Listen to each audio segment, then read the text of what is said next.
Alrighty, welcome back. If you've been here before, and if you haven't been here before, welcome, period. I wasn't sure if I was going to come myself, because I wasn't sure anybody was really interested in anything I had to say.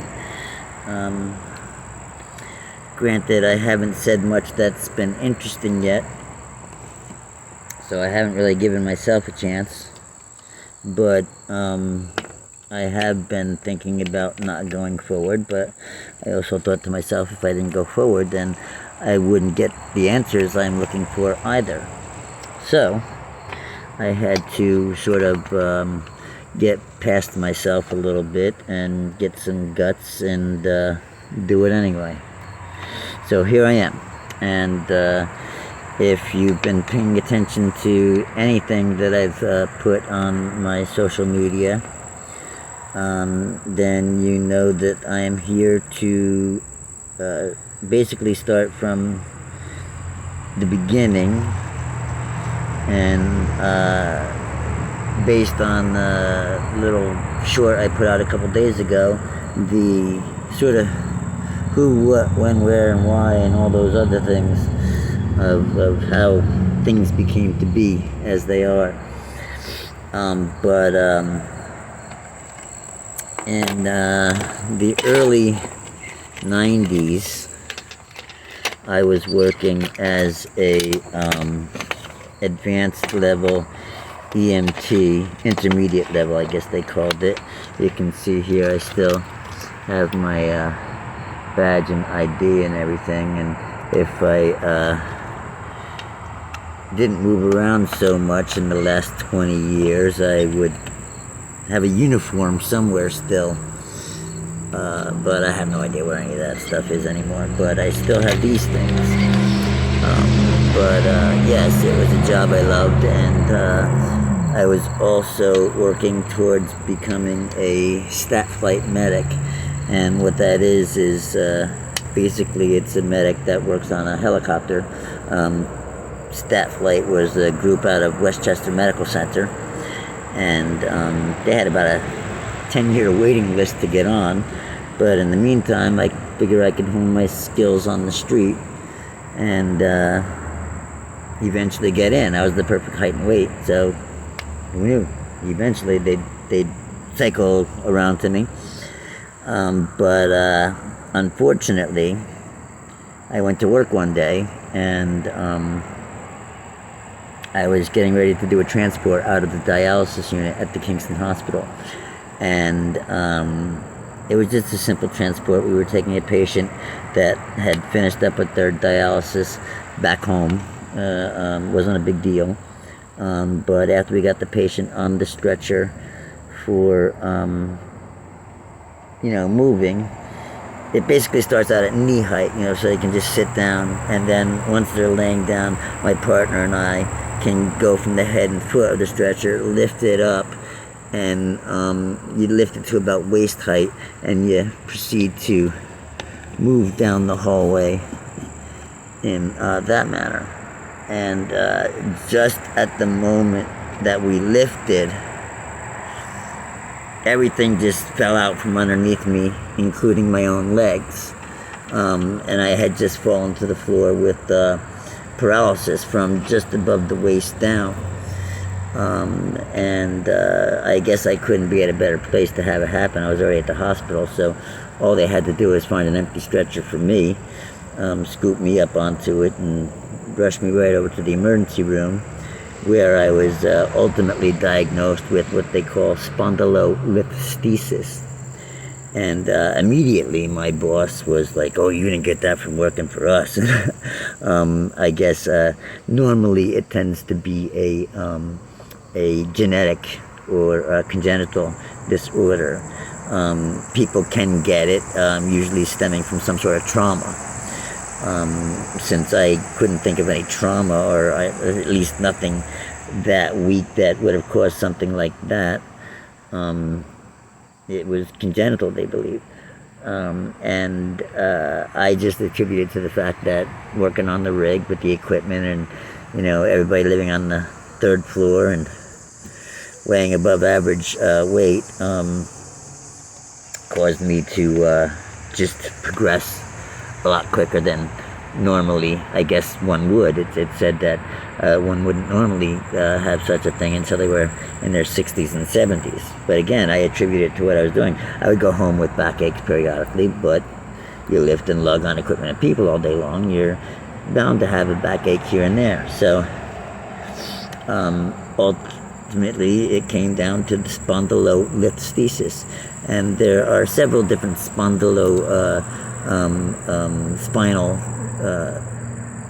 diseases. Mine is spondylolisthesis. A lot of times people get it wrong.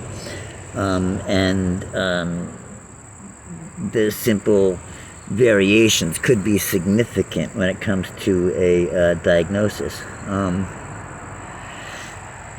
With my diagnosis and my paralysis, since I figured I'd at that point had nothing left to lose, I was already paralyzed, I went aboard and had the surgery that they had proposed, that they would, stabilize the spine so that it wouldn't be creating the pressure on my spine, on my nerves, and do what they call a laminectomy, where they remove a little bit of the spinal tissue. And put in rods and screws to stabilize everything with what they called a posterior and anterior fusion, which means forward and backward fusion. I had what they called a anterior slip, which meant that mine went towards the front. Basically, if you look it up, it would look like your vertebrae normally sit on top of one another pretty uniformly, but mine was kicked off like this, and in this space here is where the nerves were, and that was where everything pinched and cut me off from, like I said, just above the waist down. As you move up the spinal column, as far as injuries go, the higher up the spinal column, the higher up your loss of ability will be. Which is why if you do stuff to your neck, you can cut off everything from the neck down. But anyway, moving on, I went ahead with the surgical option. If you watched the film, or the little short that I made prior to making this video, you would have noticed that I had some quick surgical scenes showing, and they were depicting what spondylolisthesis was and how they surgically deal with that. And most of those pictures covered that, but I'll put some in so you can see what it looks like. And so basically with that, unfortunately, unbeknownst to me, my healing didn't go well with my first surgery, so they had to do a second surgical procedure. And in the second surgical procedure, they decided to do a posterior and anterior fusion, which they fused me from the front and back. The first fusions didn't take, so they needed to redo them in order to create more stability for me in the lumbar spinal region. And so of course, I had to go for a second surgery. These surgeries were in excess of 12 and 13 hours long, each of them. And they hurt like hell. I was in a great deal of pain, more pain than I would ever want anybody to feel. And unfortunately, due to this diagnosis and these two surgeries, and I'm not saying surgeries had anything to do with my prognosis, but the prognosis, unfortunately, got me back on my feet. I have a significant limp. I used Canadian crutches for a while, but I'm no longer strong enough to hold myself up on those crutches, so I can't use them anymore. And it's recommended I do, because the way I walk creates a whole, like, really off-center sort of gait, and could cause me more problems, and has caused me more problems as the years have ticked by. Like I said, this happened when I was 25 years old. I'm now 57. And for the last 25 years, I've been doing nothing but dealing with this diagnosis and prognosis, and it hasn't done much for me. Unfortunately, I was never able to return to work because of how it makes me feel, and the medications that I've been on ever since the surgeries. I can no longer really function at a full-time job. Of course, you're not stupid, and I'm not gonna treat you like you're stupid, but anybody who knows anybody that's had any kind of back surgery or any kind of significant surgery, the medications that they put you on are opioid medications. And you can see I'm getting a little fidgety here. I'm a little fidgety about the whole opioid subject, only because it sucks.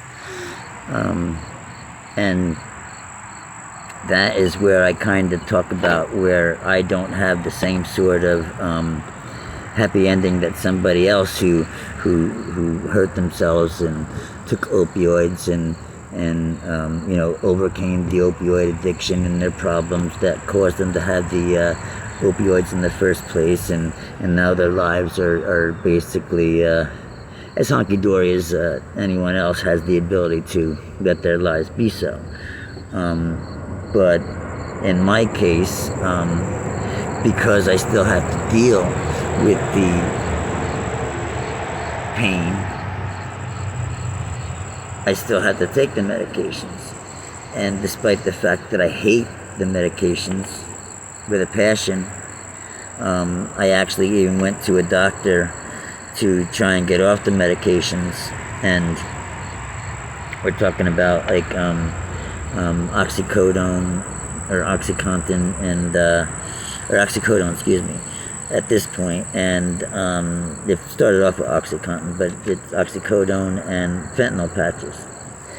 And the fentanyl patches are normally used for people who are just coming off of a surgical sort of situation and not meant to be used for long term, as I have come to find out. But given the fact that they had never used them like that before, I kind of was used as a guinea pig, and so were a bunch of other people that were in pain management over the last 10, 15 years or so. Has also been possibly put on opioid medications or even the fentanyl patches, and have had problems with them, because we all know that they come with problems. Not only do they cause a hell of an addiction, but in addition to what they do to your body over time is just almost criminal. And had I known ahead of time the kind of things that it would do to me over time, I would have probably tried other means of controlling my pain. I never would I had a beautiful set of teeth at one time. These aren't real. They're fake because of the opioids made every beautiful tooth in my face fall out of my mouth. And the first time that happened, that was a day I would give back for sure. I was doing dishes, and all of a sudden my front teeth just fell out of my face for no reason, other than I guess that's what they do to you. And the doctors don't tell you that if you use these medications it's going to cause your teeth to fall out, because maybe a lot of them didn't know. And it's my understanding that a lot of them didn't get the proper from those sales reps come running around from pharmaceutical companies, they were all lied to as well. It was a whole big thing. We all know about it by now. And unfortunately, the ones who suffer the most are the patients and the people who have gotten put on these medications to help them. And the freaking worst thing about them is they do help. They did create a better life than I had. They did give me the ability to do things that I wasn't able to do before I was taking them. They made my quality of life better for a while. But then I started to realize that addiction problem was hitting, and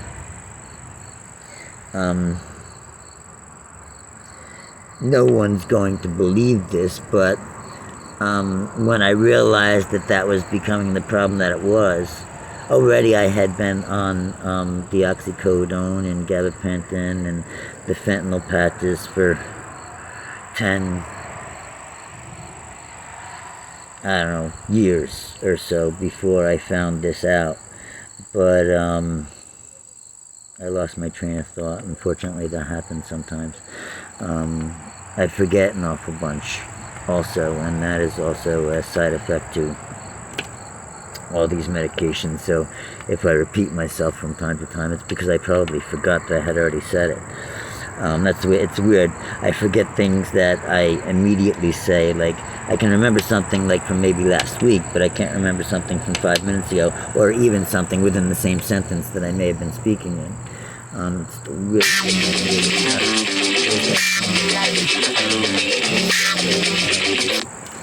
get rid of that.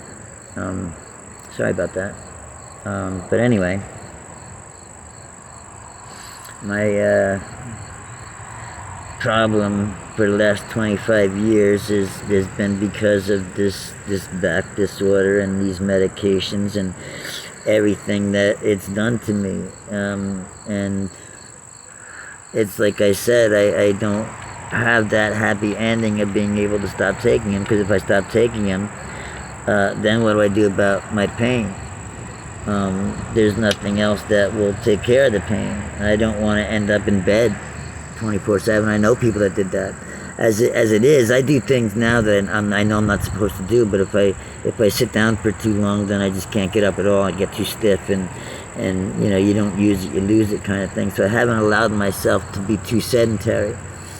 And I know people that have similar problems and have elected to just continue to lay around and not do much for their lives. And I always wanted much more for my life, which is why I've been so hard on myself these past umpteen years about everything that's been going on with me, and why I've been having such difficulty in finding people to understand how I feel and why I feel the way I do. And it's all because of this added disease and everything that comes with it. And again, not having the ability to have anybody to talk to that really understands what it is that I'm dealing with.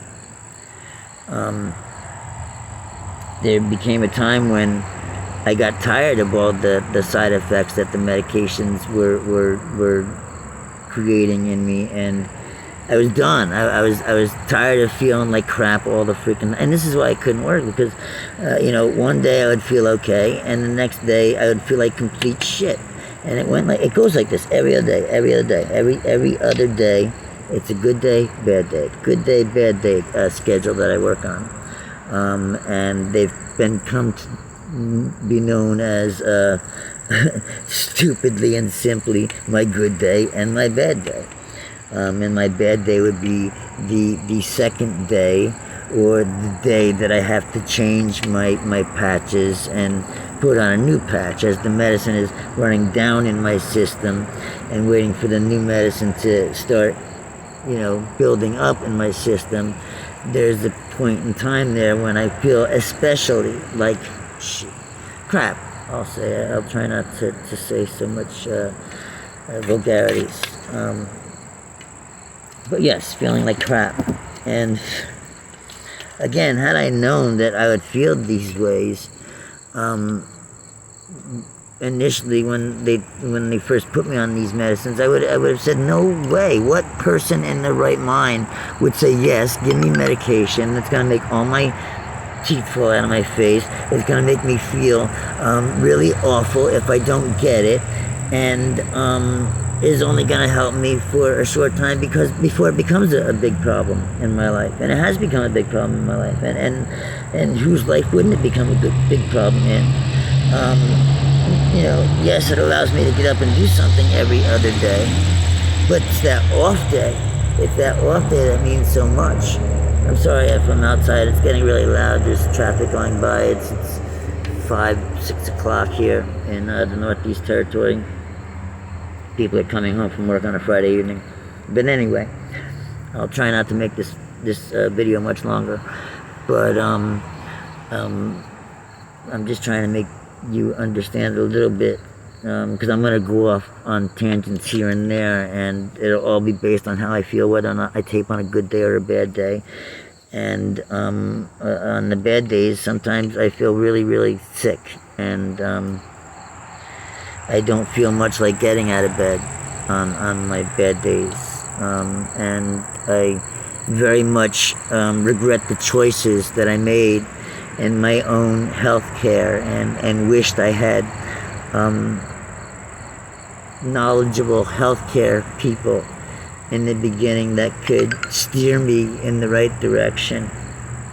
Even though I worked in healthcare myself, this whole pain therapy thing was just starting when I became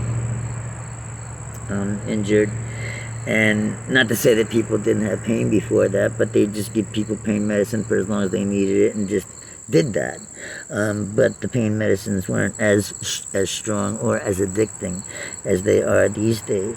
And I mean, just the fentanyl alone is supposedly 100 times more potent than morphine, which is one of the reasons that, like I said, I got to a point where I was no longer willing to live with the side effects. I wanted to change. I wanted to try something else. I wanted something better than to feel like crap every other day. And so I went to see the doctors that are supposed to be the doctors that help you do just what I wanted to do. But unfortunately, based on my diagnosis and the length of time that I had been on the medication, and we're speaking mostly about the fentanyl, the length of time that I had been on the medication and the dosage that I've been on, the only way that I could remotely use any of the contemporary means to get off the medications completely would be I would have to detox myself to, at the very least, half the dose that I'm on, and it's alleged that I wouldn't survive the process for a couple of reasons. One, what it does to my body, and I'll get to that at another point in time. I'm not going to go too much into that today, but what it does to my body, and secondly, the amount of pain that it would cause in my body, and what would they do about that. And so I was sent home from the Suboxone doctor, basically with, and I told them, don't bullshit me. I said, tell me the truth. I wanted the truth before I went in there, because I had been doing my own research. I've been looking at things, and the reason I went to them is because I realized that there wasn't too much out there, and I was going to need that professional help to do that, and certainly the help of my doctors and getting off of this stuff. But like I said, them being the professionals, and them being the ones that would have the means and ability to do it, we're just, no way, we can't. You won't survive, and we just can't.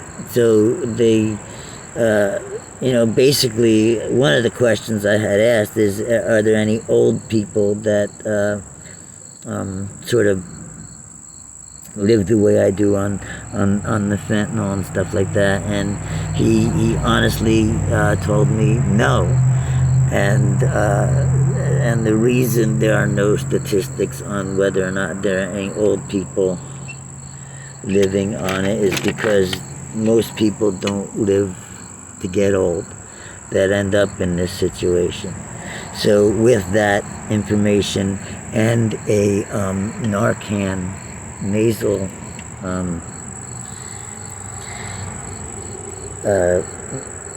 whatever you call it, ampule or base boost of medication to help you in case of a overdose situation.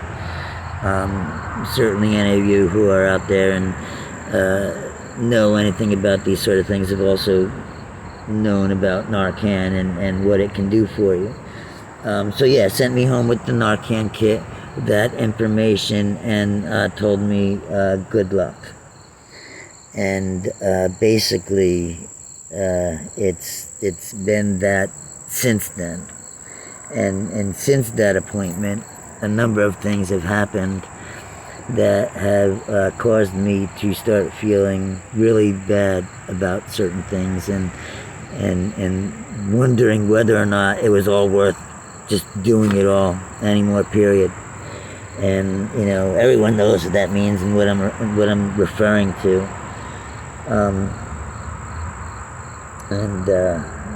In my effort to quell any of those thoughts or ideas, I decided to do this to see if, like I said, there was anybody else out there who sort of like me had to live with their medical decisions, and good or bad, and basically live like I do on these meds specifically. Like I said, I don't get that day in the sun where I get to finally be off from, where I get to go to Disneyland and everything is all better. And again, I'm not taking anything from people that achieve that. God bless them. And I am a God-fearing man. I try to be a good Christian. And I do not take anything. God bless those people for being able to make it. But I'm just angry because I can't. And sometimes I lash out in the wrong ways and at the wrong people, which makes me human, I guess. But in recognizing that and recognizing the fact that I would rather live as a Christian and a good person, I try not to do that. But over the years, I have become more angry. I feel like certain things, like my life, has been stolen from me. And in the pursuit of trying to get something back, I only seem to be losing more. So, with that, before I get into anything too emotional right now and give up all my good stuff too soon, because there's a lot more to tell and there's a lot more I want to talk about. But I'm hoping that you all can get involved a little bit more. I need comments at the very least. Do you know anybody who's like me? What do they do? How do they live? Are you like me yourself? How do you live? What do you do? What are some of the things that you're fearful of? What have you had to go through in this whole pursuit of a pain-free life and a life that you were supposed to have, or you thought you were supposed to have, or wish you had, or however you want to put it? Like I said, I'm still dealing with those demons. I'm angry still.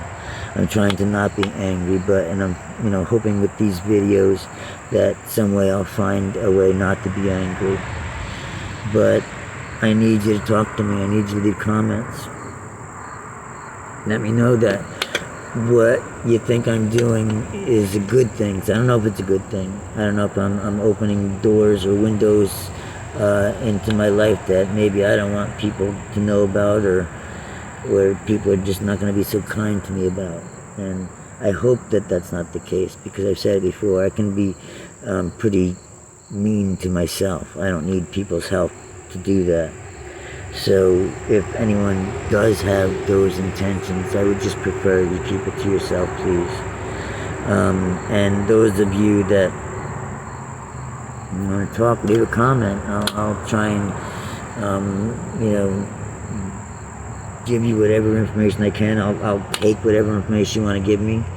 But let me know that you like what I'm doing. What is it? You gotta leave a thumbs up. I get thumbs up, likes, I guess, and commenting, and all those things that you're supposed to do when you do these things. But I don't think that there's a lot of people out there talking about this story or living with this sort of, I don't even know what you would call it. I really don't know what you would call it. I just know sometimes I'm tired.